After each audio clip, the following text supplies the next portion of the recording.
বিগত সরকারের আমলে আটকে দেওয়া হয়েছে অনেক সিনেমা, কোনোটি আইনি মারপ্যাচে, কোনোটি অজানা কারণে। সেন্সর বোর্ডে আটকে থাকা সিনেমা নিয়ে নির্মাতারা প্রতিবাদ করলেও হয়নি কোনো সুরাহা। এবার দীর্ঘদিন আটকে থাকা সিনেমা নিয়ে সুখবর দিলেন অন্তর্বর্তী সরকারের তথ্য ও সম্প্রচার উপদেষ্টা মোহাম্মদ নাহিদ ইসলাম। সেন্সরে দীর্ঘদিন আটকে থাকা সিনেমার তালিকায় আছে মোস্তফা সরোয়ার ফারুকীর শনিবার বিকেল, এনামুল করিম নির্ঝরের নমুনা, নজরুল ইসলামের রানা প্লাজা, অনন্য মামুনের মেকআপ, অং রাখাইনের মংথেঙ্গারি, সাজ্জাদ খানের কাঠগোলাপ সহ আরও কিছু সিনেমা। বছরের পর বছর ঘুরলেও নির্মাতাদের দেওয়া হয়নি সেন্সর সার্টিফিকেট। কেউ কেউ আশাও ছেড়ে দিয়েছেন।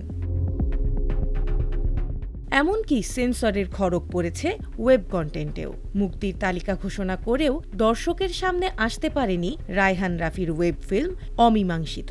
সাংবাদিক দম্পতি সাগর রুনি হত্যাকাণ্ড অবলম্বনে নির্মিত এই ওয়েব ফিল্মের মুক্তি আটকে দিয়েছে সেন্সর বোর্ড।